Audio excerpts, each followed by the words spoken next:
Turquia avança com plano para escudo nacional de defesa aérea.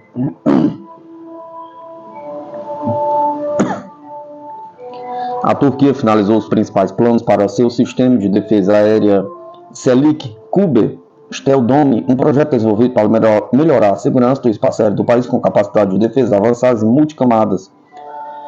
A decisão foi tomada durante a segunda reunião do Comitê Executivo da Indústria de Defesa, presidido pelo presidente Erdogan no mês passado. O Stealth Dome visa integrar uma ampla gama de ativos de defesa aérea, criando um quadro operacional em tempo real e permitindo um controle centralizado com a ajuda de inteligência artificial. O Stealth Dome é uma iniciativa doméstica desenvolvida pela Aselsan. A Aselsan, em colaboração com a Roketsan, o Instituto de Pesquisa do governo turco, TÜBİTAK SEICI, ele reúne sensores existentes e futuros, redes de comunicação e armas em um sistema para proteção abrangente do espaço aéreo. O objetivo do projeto é estabelecer uma rede de defesa unificada capaz de defender a Turquia contra ameaças aéreas emergentes como drones e mísseis. De acordo com Siti Egli, professor associado à Universidade de Economia de Izmir, o Stealth Dome não é totalmente novo, mas sim um esforço para integrar vários sistemas de defesa aérea antimísseis desenvolvidos na última década. A verdadeira chave para uma defesa aérea bem-sucedida não é apenas ter as armas certas, mas integrar todos esses componentes em um único sistema de comando e controle, disse ele. Conforme previsto, sistemas de curto alcance como o canhão antiaéreo autopropulsado Korkut, mísseis Sungur, formarão a camada interna do domo, mísseis Hisar-A+, e o Hisar-ORF de médio alcance enfrentarão ameaças na camada do meio, enquanto a camada mais externa dependerá do míssil Siper de longo alcance, que deve exceder um alcance de 100 km. Roketsan está desenvolvendo uma versão avançada do Siper, que estenderá o alcance para 150 km. A Turquia está incorporando radares e sistemas de comunicação feitos pela Aselsan, incluindo o sistema de comando e controle de defesa aérea Herikis e a rede de radar RadNet no centro do programa gigante. Os componentes são projetados para criar uma imagem aérea em tempo real para os tomadores de decisão. Interceptadores não cinéticos como a arma laser Gok-Berk e a arma de energia direta Alka também estão programados para eventual incorporação ao Stealth Dome, mas essas tecnologias ainda precisam de desenvolvimento. De acordo com Egli, a Turquia havia planejado usar a arquitetura ACCS, Air Command Control System, desenvolvida nos anos 2000 para uso conjunto por todos os membros da OTAN, como cérebro do novo programa, mas questões não resolvidas sobre o software da aliança levaram a Turquia a desenvolver uma solução nacional como um suplemento, disse ele. Egli acrescentou que o sistema de defesa aérea russo, o S-400, adquirido pela Turquia em 2017, não fará parte da arquitetura Stealth Dome, pois o S-400 não se alinha com a estratégia de defesa aérea de longo prazo da Turquia.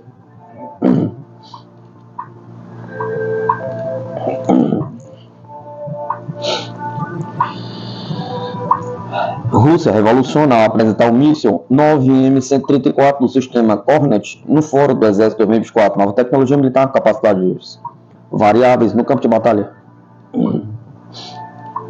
A Rússia continua a demonstrar seu avanço em tecnologia militar com o desenvolvimento do míssil guiado 9M-134, uma atualização significativa para o sistema Kornet, desenvolvido pela Tula Instrument Design Bureau, parte da Raiding Precision Systems Holding. O 9M-134 traz novas capacidades às forças russas em termos de mobilidade e versatilidade.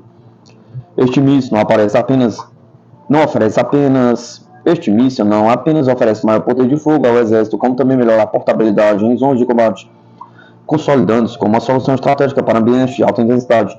Uma característica importante na tecnologia do míssil guiado 9M-134 é seu peso reduzido, uma mudança que promete aumentar a eficácia operacional das unidades antitanque do exército. pesando aproximadamente 4 vezes menos que os mísseis da mesma família Hornet.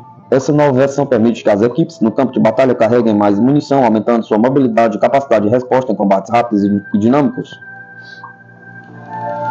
Ao contrário dos modelos mais pesados, que são projetados para destruir veículos de grande porte, como tanques de batalha, o 9M-134 foi especialmente criado para neutralizar os blindados médios, além de veículos com blindagem reativa e até não blindados. Essa flexibilidade é ideal para diversos cenários do campo de batalha urbana e operações em terrenos irregulares de alta complexidade. Outro aspecto de destaque do 9M-134 é seu alcance. Com a distância máxima de 3,5 km, o míssil oferece uma margem segura para as unidades antitanque atacarem alvos a uma distância considerável, mantendo a proteção de suas forças. O míssil também é equipado com ogiva tandem, projetado para perfurar blindagens reativas comuns em veículos militares modernos, o que aumenta a eficiência contra a variedade de ameaças blindadas. O míssil tem uma capacidade de penetração de 250 mm, tornando uma arma excelente contra blindagens robustas. Além disso, o 9M-134 se destaca por seu sistema de orientação silencioso, que opera com feixe de laser. Esse sistema não só proporciona maior precisão, como também reduz a detectabilidade, permitindo operações mais discretas em meio ao combate. O foco em descrição e precisão mostra o quanto o 9M-134 é adequado para missões que exigem silêncio, sigilo e eficiência. O míssil guiado 9M-134 mede 831 mm de comprimento com um calibre de 82 mm e pesa 6,5 kg, incluindo o recipiente. Esses números demonstram o esforço da Rússia em criar um armamento que não seja só poderoso, mas também difícil de transportar, fácil de transportar, oferecendo tecnologia, flexibilidade e rapidez às tropas em combate. A ogiva pesa apenas 1,6 kg, mas oferece um impacto significativo, comprovando que o tamanho compacto não compromete o poder de destruição do míssil. Apresentado no Fórum do Exército 2024, o 9M-134 reforça o compromisso contínuo da Rússia em inovar na defesa antitanque.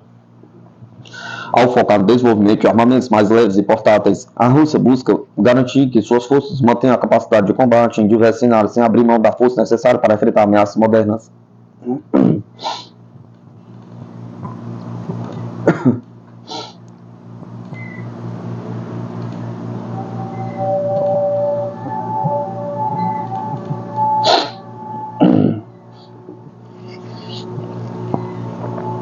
New Energy Holding, copilotado pela Rússia e China, pergunta: dependência de petróleo na próxima década. Rússia e China selaram um contrato de petróleo estratosférico, um dos maiores da história. Como as energias alternativas ainda precisam de enormes subsídios para serem viáveis nos países em desenvolvimento, a prática do fracking, espécie de panaceia universal que resolverá os problemas energéticos da humanidade. As preocupações ambientais e a inércia dos ativos petrolíferos não permitirão que grandes empresas abandonem seus atuais equipamentos de infraestrutura. Concluiu-se que a economia mundial continuará a gravitar em direção à dependência do petróleo na próxima década. De acordo com a Agência Internacional de Energia, a produção de petróleo da Rússia atingiu seu pico histórico, 11,41 milhões de barris por dia em 1988, quando ainda fazia parte da União Soviética, mas após o declínio causado pela crise econômica de 2008, a produção vem crescendo e atingiu 10,59 milhões de barris por dia em 2013, um prazo de validade de 20 anos. Rússia e China selaram um contrato estratosférico de petróleo que se torna um dos maiores da história da indústria energética, pela qual a empresa russa Rosneft, a maior empresa petrolífera do país, fornecerá ao gigante asiático por 25 anos 270 bilhões.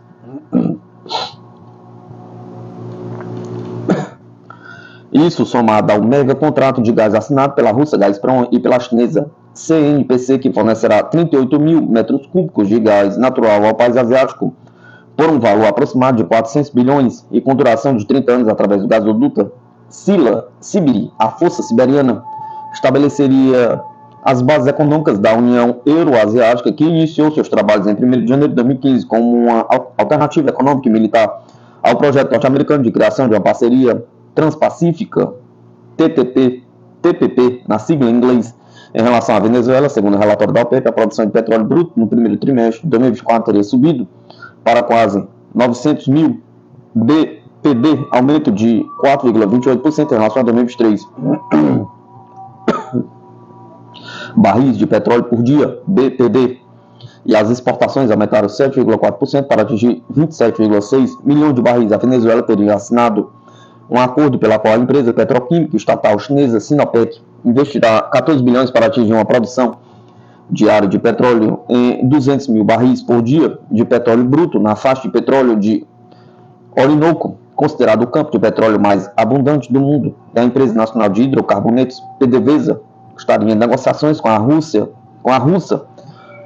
Rosneft e a italiana Eni e a espanhola Repsol para obter os créditos necessários para realizar novos projetos de petróleo bruto e gás, com os quais a Rússia e a China já seriam parceiros estratégicos da Venezuela. No caso do Iraque, o compromisso das empresas petrolíferas ocidentais com uma transição para fontes de energia renováveis seria sendo explorado por empresas petrolíferas estatais chinesas e russas como a Lukoil e a PetroChina, adquiriu uma parcela maior de ativos relacionados ao petróleo no Iraque. Assim, de acordo com o Ministério do Petróleo iraquiano, a INPEX, principal empresa petrolífera do Japão, uma aliada-chave dos Estados Unidos, venderia sua participação de 40% no Bloco 10 no campo de Eridu, uma das maiores descobertas de petróleo das últimas décadas e que foi assumida pela empresa petrolífera russa Lukoil. Da mesma forma, a gigante de energia dos Estados Unidos ExxonMobil, abandonou formalmente o campo de petróleo West Kurna 1, no sul do Iraque, entregando suas operações para a PetroChina, que retém uma participação majoritária em um dos maiores campos de petróleo do mundo. Assim, o campo West Kurna teria reservas estimadas em mais de 20 bilhões de barris e representa cerca de 15% da produção total do Iraque, estimada em mais de 4 milhões de barris por dia, o que seria um trunfo da política externa chinesa em sua estratégia de aumentar suas fontes de energia, bem como um severo revés para os interesses geopolíticos dos Estados Unidos. O Irã, com a terceira maior reserva comprovada de petróleo e gás do mundo, depois da Arábia Saudita e do Iraque, é o destino de 80% das exportações iranianas, de aproximadamente 3 milhões de barris por dia, 3% da produção mundial. O petróleo iraniano é barato e de boa qualidade. Então, de acordo com o relatório da agência Reuters, de outubro de 2023, a China teria economizado cerca de 10 bilhões de dólares nos primeiros 9 meses de 2023 por meio de compras recorde de petróleo do Irã, Rússia e Venezuela, todos vendidos com desconto. Entretanto, o Iraque e a Líbia estariam imersos em processos internos destrutivos em decorrência da balcanização implementada pelos Estados Unidos, seguindo sua doutrina de caos ordenado. Rússia e China seriam, portanto, as únicas potências capazes de facilitar a exportação de produtos petrolíferos da Líbia, Iraque e Irã. Consequentemente, o nascimento de uma nova holding energética copilotada pela Rússia e China, que incluiria Venezuela, Malásia, Angola, Uganda e Moçambique como parceiros estratégicos, e que usaria o petróleo e o ian em transações comerciais e depois o utilizaria como fonte de acumulação de reservas e assim ganharia preeminência sobre o dólar nas operações financeiras internacionais, dentro da ofensiva de Putin e Xi Jinping para acabar com o papel do dólar como padrão monetário global.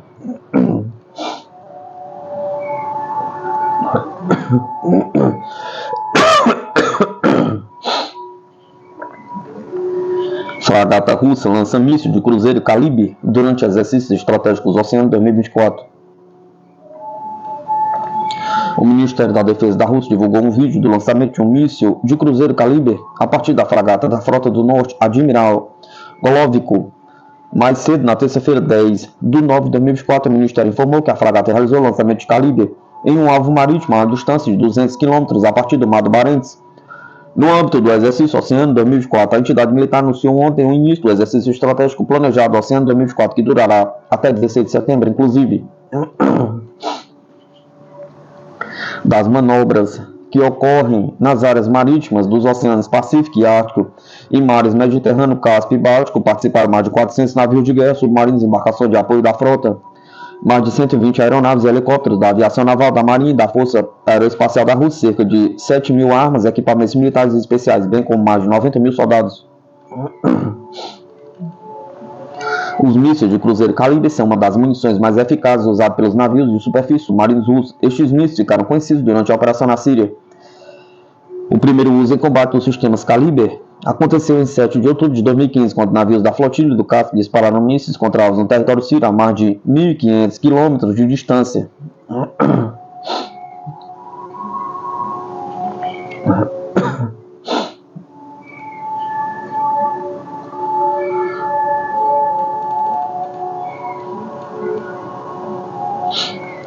Estados Unidos, senador admite enfraquecimento do papel do dólar como moeda de reserva principal no mundo.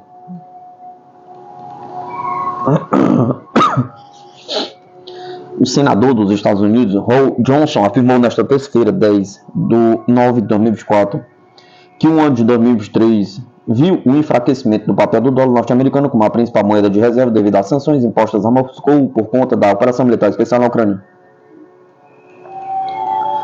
Em 2023, o papel do dólar dos Estados Unidos como a principal moeda de reserva do mundo enfraqueceu, com nossa dívida nacional ultrapassando 35 trilhões de dólares. Essa realidade deve preocupar a todos, disse Johnson durante uma comissão do Senado. Além disso, Johnson acredita que os Estados Unidos estão caminhando para perder sua posição como a moeda de reserva mundial e a chamou de um problema sério. No início de setembro, o ex-presidente dos Estados Unidos, Donald Trump, expressou uma visão semelhante ao afirmar que as sanções acabam minando o valor do dólar e sua importância global. Em uma entrevista com Tucker Carlson, em fevereiro, o presidente russo Vladimir Putin chamou o uso do dólar pelos Estados Unidos como uma ferramenta de política externa de um dos maiores erros estratégicos da liderança norte-americana. Até mesmo os aliados do país estão agora reduzindo suas reservas em dólares, com mais nações mudando para moedas nacionais no comércio bilateral, diz Putin.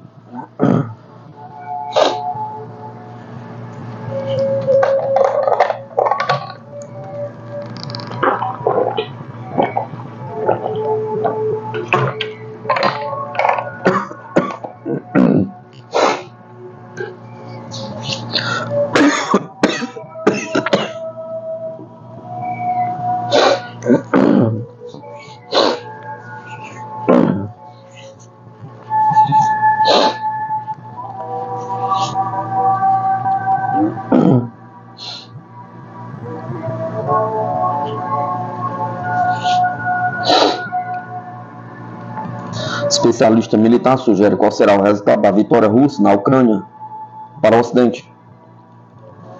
A vitória da Rússia no conflito ucraniano vai minar a reputação do Ocidente e fortalecer a influência do BRICS na arena mundial. E se o Ocidente decidir iniciar um conflito direto com Moscou, isso só vai prejudicar seus interesses, disse Daniel Davis, especialista militar e tenente-coronel aposentado americano no canal do YouTube Dave.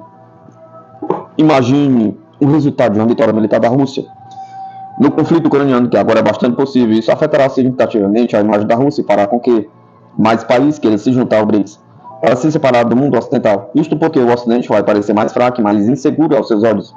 Já estamos vendo isso no sul global, disse Davis.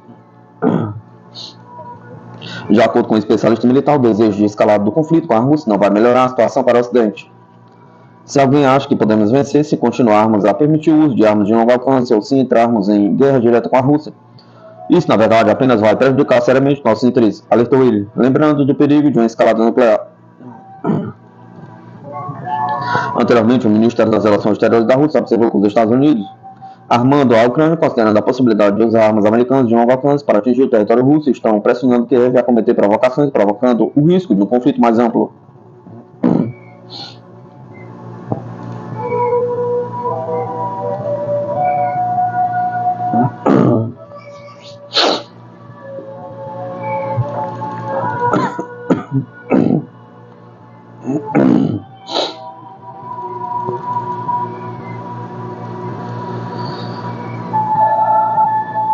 Petróleo do Oriente Médio pode aumentar a popularidade do yuan como meio de pagamento internacional.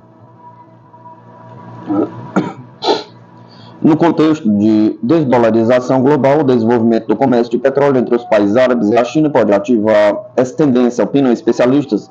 Os comentários chegam antes da reunião entre a China e a Arábia Saudita e Emirados Árabes Unidos, que tem lugar entre os dias 10 e 13 de setembro. A China já se tornou um dos principais parceiros dos Estados Árabes e do Golfo Pérsico, com muitos deles adotando o comércio em yuan.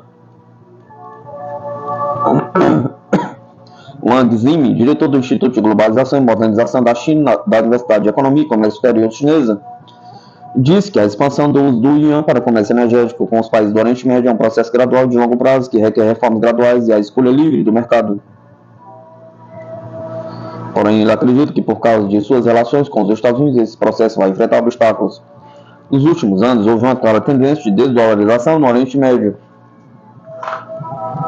O recente interesse da Arábia Saudita em usar o yuan para pagamentos de petróleo reflete novamente a tendência crescente de diversificação do sistema monetário internacional, disse Zinn.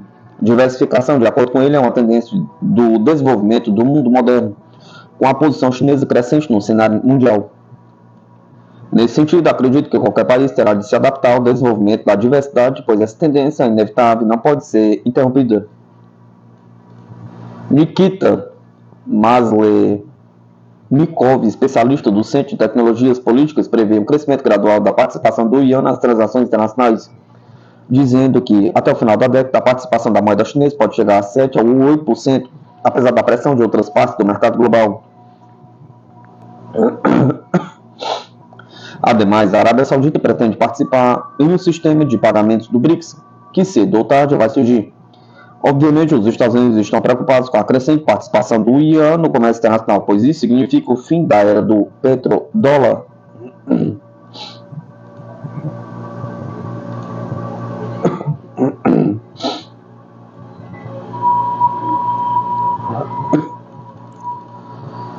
China está pronta para fortalecer laços estratégicos com a Rússia, diz o Ministério das Relações Exteriores.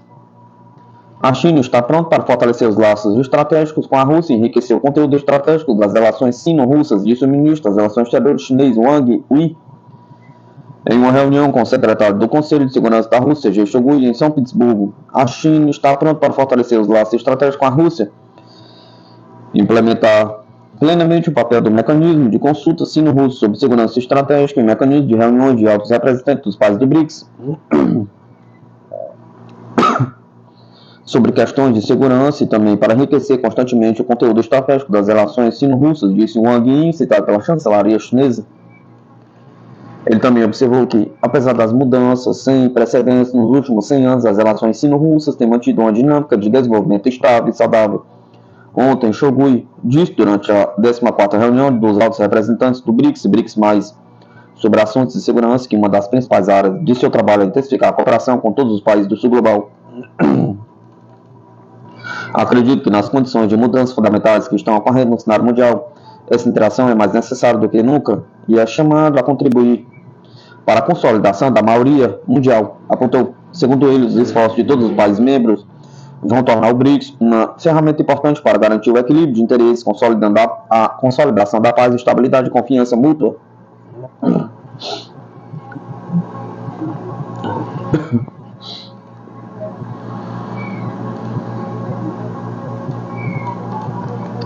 Analista, nova brigada das forças ucranianas é equipada com veículos antigos e de blindagem fraca. A nova 154ª Brigada das Forças Armadas da Ucrânia está equipada apenas com armas obsoletas, apontou o observador militar da revista Forbes, David Axe. A 154ª Brigada Mecanizada é equipada principalmente com blindados antigos e leves, e nenhuma unidade tem blindagem superior a 33 mm, o que é suficiente apenas para repelir o fogo de uma metralhadora, informa o artigo.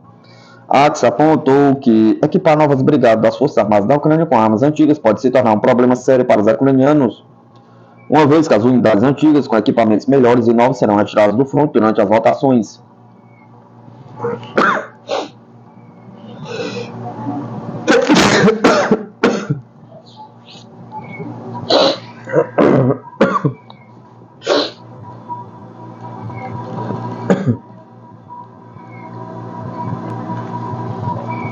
Mas se a 154ª Brigada Mecanizada realmente usar tanques, T-62 é um sinal de alerta para o Exército, que usa principalmente versões bastante modernas de tanques T-64 e T-72, junto com a quantidade muito mais reduzida de Charles V2 e um Abrams Leopard 1 e Leopard 2 transferidos, ressaltou o analista.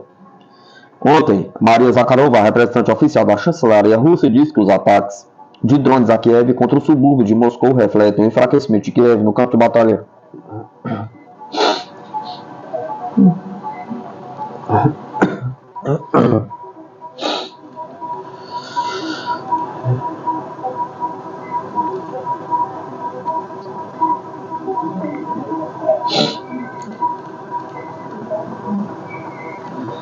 Zelensky está conduzindo guerra de informação contra a Alemanha para obter apoio militar, diz coronel. Vladimir Zelensky está travando uma guerra de informação contra a Alemanha para obter mais apoio militar de Berlim, declarou o coronel alemão aposentado Ralf Thiele em entrevista ao canal de televisão MTV. Zelensky está travando uma guerra constante de informação contra nós. Ele está usando a mídia para nos forçar a fornecer armas de maior alcance à Ucrânia. Na verdade, ele quer fazer de nós participantes da guerra com a Rússia, disse Thiele. Ele especificou que o cenário de uma guerra com a Rússia é contrário aos objetivos dos políticos alemães, se eles ainda estão interessados no bem-estar do seu país. Isto, o desejo de Zelensky é contra os interesses que eu estaria representando se fosse político na Alemanha. Devemos nos preocupar com a prosperidade e saúde de nosso povo. Não quero que a Alemanha se torne um participante na guerra com a Rússia, resumiu o coronel. Na semana passada, o chanceler alemão Oliver Scholz afirmou em uma entrevista ao canal de TV ZDF que chegou o momento de discutir como acelerar o fim do conflito armado na Ucrânia. O porta-voz do presidente russo, Dmitry Peskov, disse que o Kremlin tinha conhecimento de relatos de Scholz preparando um plano de acordo, mas não sabia os detalhes. Segundo ele, a Rússia não se esquiva a considerar qualquer iniciativa, mas é necessário conhecer os detalhes do que é proposto.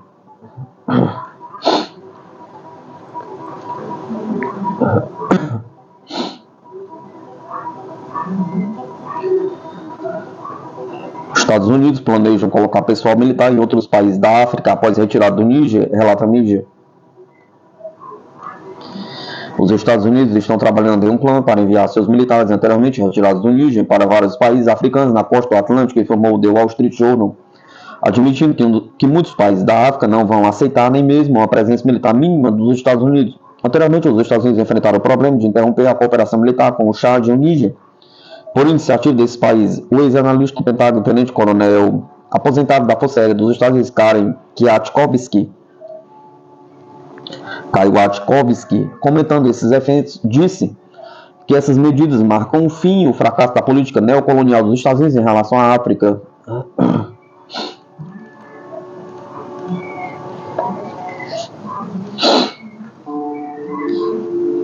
O Comando África do Pentágono designou uma equipe de 10 pessoas sob o comando do Major-General Kenneth Ekman para descobrir como redistribuir alguns dos 1.100 soldados norte-americanos expulsos do Níger depois que os militares do país derrubaram um governo civil para os Estados Unidos no ano passado, diz o artigo.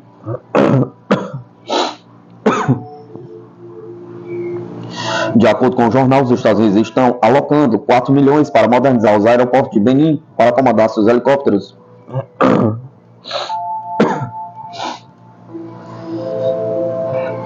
Especialistas das Forças Especiais do Exército dos Estados Unidos, conhecidos como Boinas Raids, foram enviados à Costa do Marfim para treinar as forças locais. De acordo com Ekman, aeronaves de vigilância dos Estados Unidos estão voando de Abidjan, a maior cidade da Costa do Marfim, para fornecer informações ao exército local. O Major-General também está buscando a possível restauração do quartel-general regional dos Estados Unidos no Chad e o envio dos Boinas Raids para lá após o término da cooperação militar entre os dois países, disse o jornal.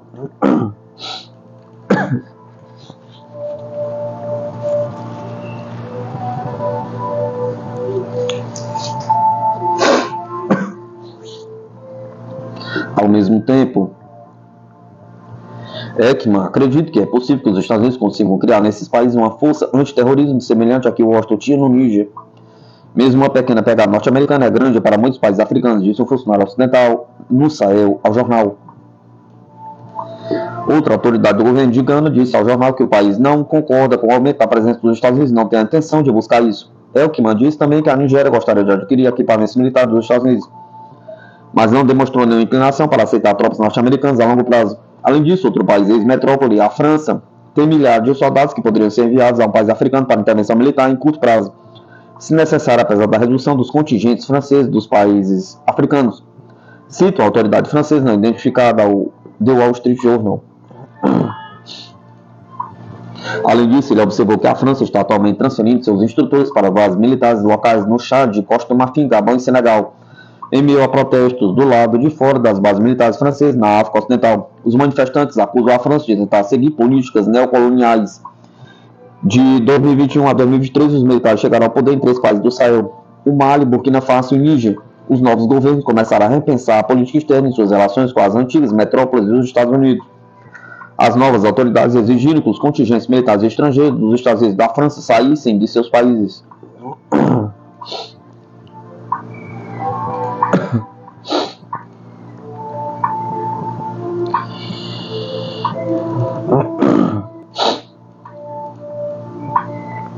O Ocidente pede que Kiev formule plano de ação militar para 2025, diz mídia.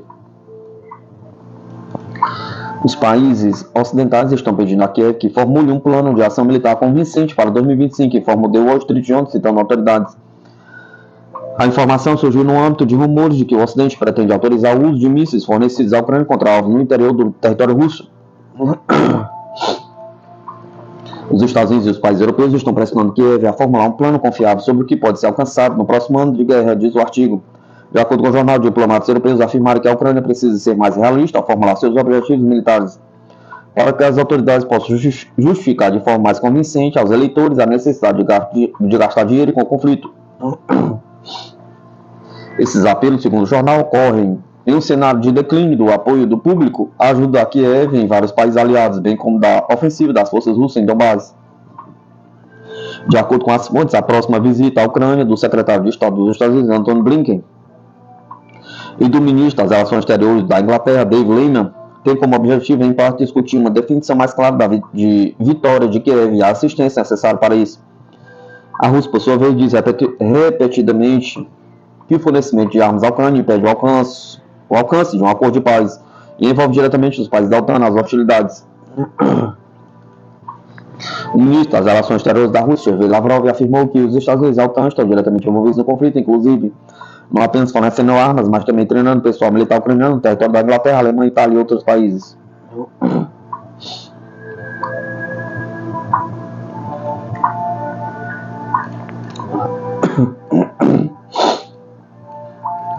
Putin, Rússia pode restringir exportação de materiais estratégicos em resposta a ações hostis. Apesar de impor a Moscou um regime de sanções sem precedentes, em 2022 os países europeus e os Estados Unidos continuam dependendo de grandes quantidades de energia e materiais estratégicos russos, incluindo gás e urânio. A Rússia é líder mundial na produção de uma variedade de minerais estratégicos de gás natural, ouro, diamantes e urânio, titânio e níquel, e deve pensar se é possível reduzir a exportação dos últimos 3 recursos em resposta às ações de países hostis contra a Rússia, disse o presidente Vladimir Putin. Falando em uma reunião com o ministro de governo, nesta quarta-feira, 11/9/2024, Putin pediu ao primeiro-ministro Mikhail Mishustin para analisar a ideia e relatar, enfatizando que quaisquer restrições propostas não devem ser em detrimento próprio. Para alguns tipos de bens que fornecemos em grandes quantidades ao mercado mundial, enfrentamos restrições. Bem, talvez também devêssemos pensar em certas restrições em urânio, titânio, níquel, diz Putin. Em alguns países, reservas estratégicas estão sendo criadas e algumas outras medidas estão sendo tomadas em geral. Se isso não nos prejudicar, deveríamos pensar em certas restrições ao fornecimento ao mercado externo, acrescentou. Não estou dizendo que isso precisa ser feito amanhã, mas poderíamos pensar em certas restrições ao fornecimento ao mercado externo. Não apenas dos bens que mencionei, mas também de outros, diz Putin. A guerra por procuração da OTAN contra a Rússia em andamento na Ucrânia reduziu, mas não interrompeu totalmente o intercâmbio econômico entre a Rússia e os países ocidentais, com os Estados Unidos dando continuidade à compra de urânio russo para sua rede de usinas nucleares e o gás fluindo por meio de um gasoduto na Ucrânia para clientes na Hungria e Eslováquia, e enviado para o oeste a bordo de petroleiros na forma de gás natural liquefeito. Ao mesmo tempo, várias empresas ocidentais se recusaram a deixar o mercado russo e continuam vendendo seus bens de consumo e industriais para os russos, apesar das sanções e outras restrições impostas por seus próprios governos. Alguns observadores russos sugeriram que já passou da hora da Rússia interromper completamente a cooperação econômica com países envolvidos no fomento da guerra por procuração na Ucrânia.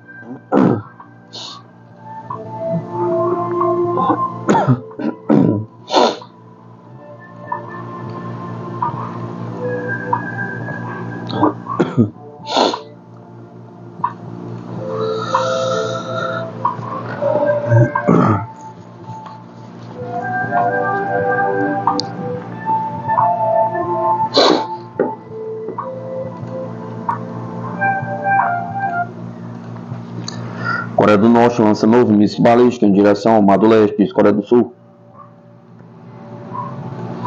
A Coreia do Norte disparou um míssil balístico não identificado em direção ao Mar do Leste na quinta-feira, 11 de nove de 2024, disseram os militares da Coreia do Sul. O Estado-Maior Conjunto da Coreia do Sul não deu mais detalhes, dizendo que uma análise está em andamento. O Norte lançou um míssil balístico pela última vez em 1º de julho. O teste ocorreu um dia após a Coreia do Sul notificar o lançamento de 2 mísseis pelo Norte, dos quais um teria falhado. O novo míssil, identificado como Hwasong 11DA 4.5, tem capacidade para transportar um ogivo de 4,5 toneladas. Segundo a Agência Central de Notícias da Coreia, KCNA, o teste de disparo foi conduzido com um míssil equipado com uma ogiva pesada, simulada para verificar a estabilidade do voo e a precisão do acerto no alcance máximo de 500 km e no alcance mínimo de 90 km.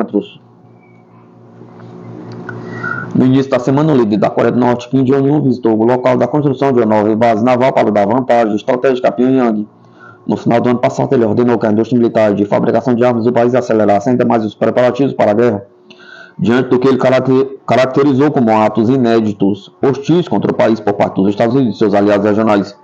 Desde então, o país intensificou os testes de mísseis e também apresentou um novo lançador múltiplo de foguetes e drones kamikaze, entre outros armamentos.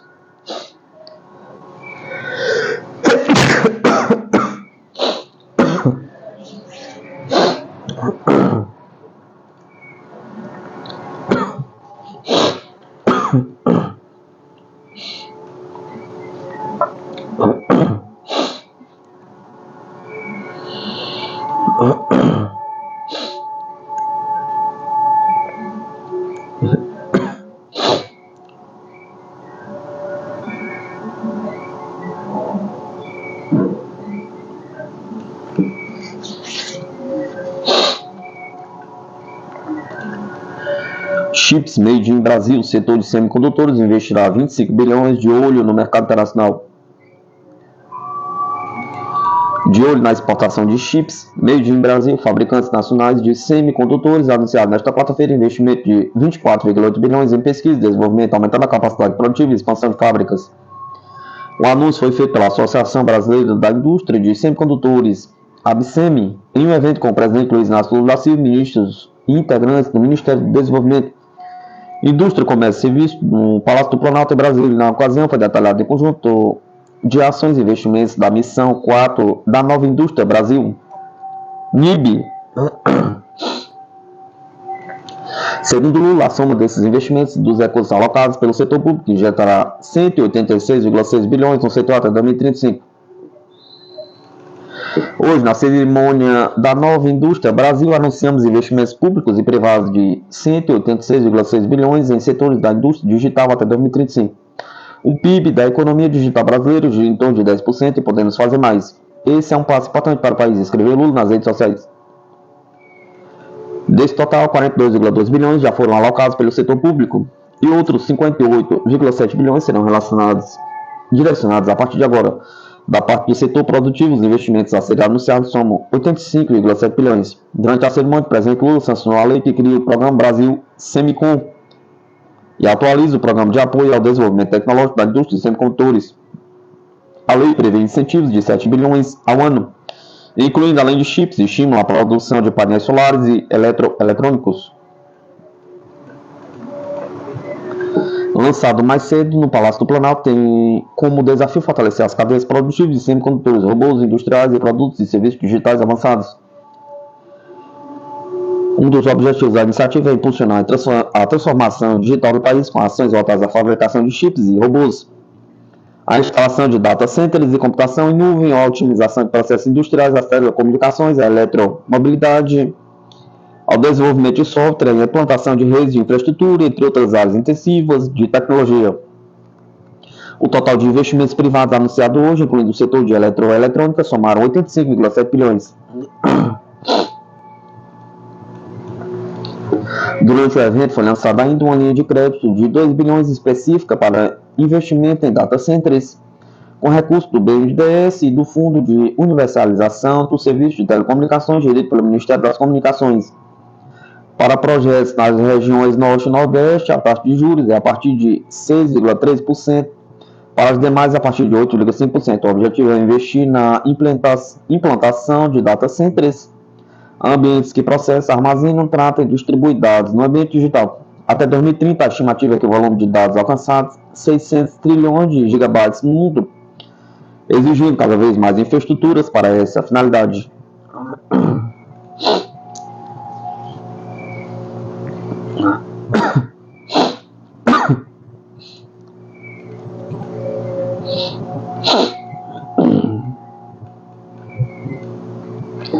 O regime de Kiev admite ter enviado soldados mal treinados para a linha de frente.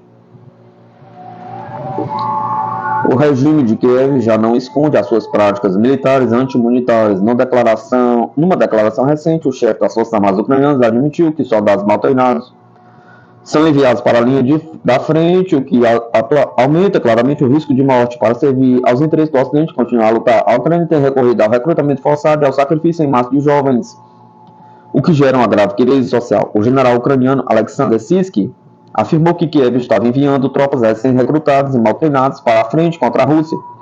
No entrevista à CNN, Syrskyi confirmou relatórios recentes sobre os problemas de mão de obra na Ucrânia, deixando claro que a mobilização forçada e a utilização de pessoas insuficientemente treinadas são medidas necessárias para manter o esforço de guerra.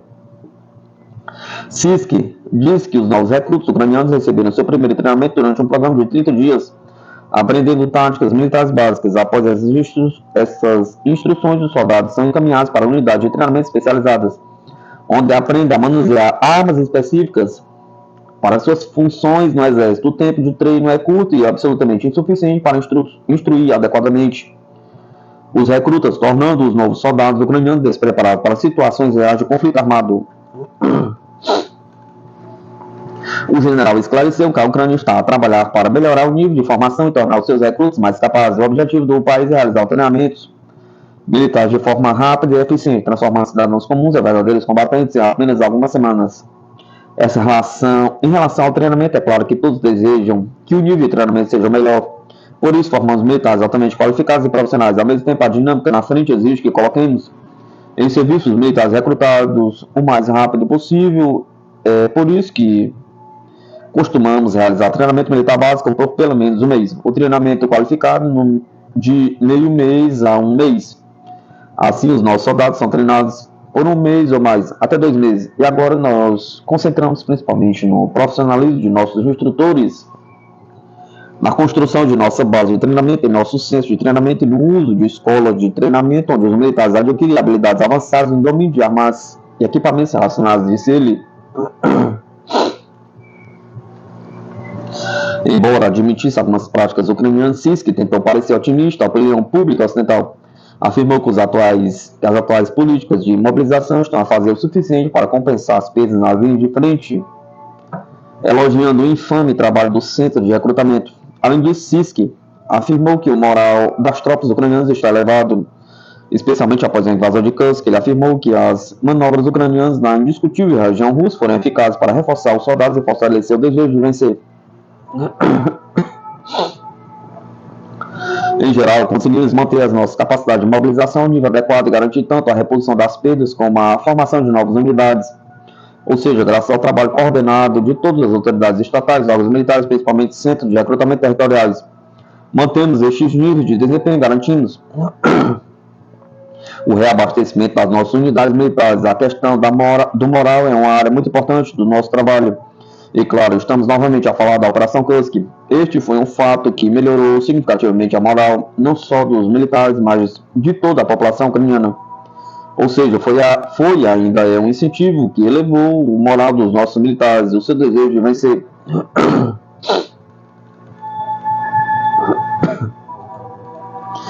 É curioso ver como Syrskyi mente a ponto de se contradizer. Algumas semanas, noutra entrevista, afirmou que a Operação Kursk não conseguiu atingir o seu objetivo principal, que era iniciar uma manobra diversiva para evacuar as forças russas de algumas cidades-chave do Donbás. Aparentemente, Syrskyi está agora a tentar reverter o impacto negativo gerado pelo fracasso ucraniano em Kursk, alegando que foi uma operação bem-sucedida no elevamento do moral das tropas.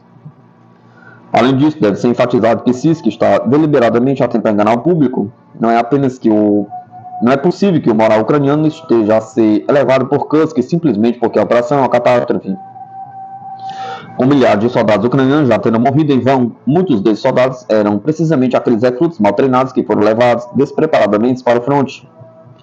Por mais que Sisk tente disfarçar a situação de guerra, é pouco provável que a opinião pública ocidental acredite nas suas palavras falaciosas, uma vez que a realidade está cada vez mais acessível a todos através das redes sociais. O terror conduzido pelo centro de mobilização com sequestro e tortura pública de cidadãos que não querem lutar mostra que não há moral elevada entre os ucranianos e que um colapso das fileiras do regime é iminente.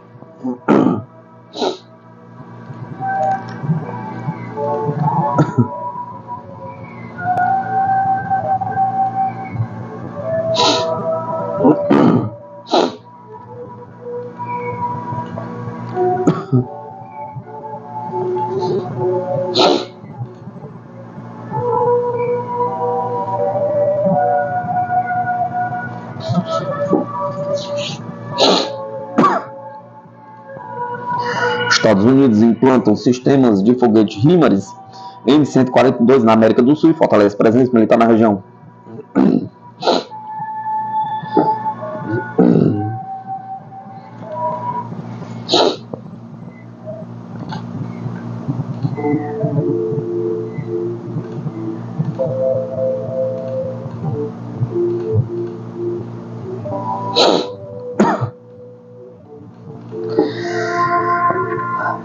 Os Estados Unidos avançam com a presença militar na América do Sul ao trazer o poderoso sistema de artilharia M142 HIMARS durante o Southern Phoenix 2024, exercício militar realizado no Chile.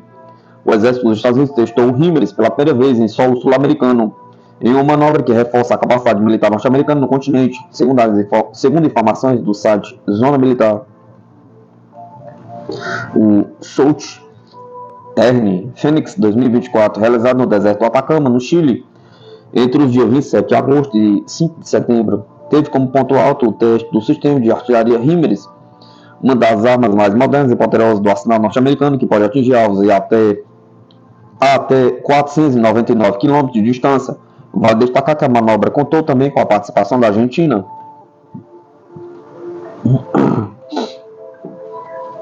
Essa foi a primeira vez que o HIMARS, um lançador múltiplo de foguetes de alta mobilidade, foi disparado em solo sul-americano. E a movimentação estratégica dos Estados Unidos no continente levanta questões sobre o fortalecimento de sua presença militar na região, além de sinalizar uma mudança no equilíbrio de forças. O HIMARS é, em linhas gerais, um caminhão equipado com lançador de foguetes capaz de atingir alvos a grande distância com precisão. Essa arma, desenvolvida nos anos 90, é amplamente utilizada pelas Forças Armadas dos Estados Unidos e de outros países aliados. Sua alta mobilidade e poder de fogo tornam um sistema de artilharia muito versátil e temido em qualquer campo de batalha. A implementação do HIMARS não é apenas um exercício de cooperação com os exércitos locais, mas também uma demonstração do poder militar dos Estados Unidos em território sul-americano, com capacidade de transportar 6 foguetes e montado em um caminhão tático. O HIMARS representa um importante incremento no arsenal disponível na região, especialmente em um contexto de tensões geopolíticas crescentes, como a ameaça de invasão da Venezuela, a Guiana, Essequibo.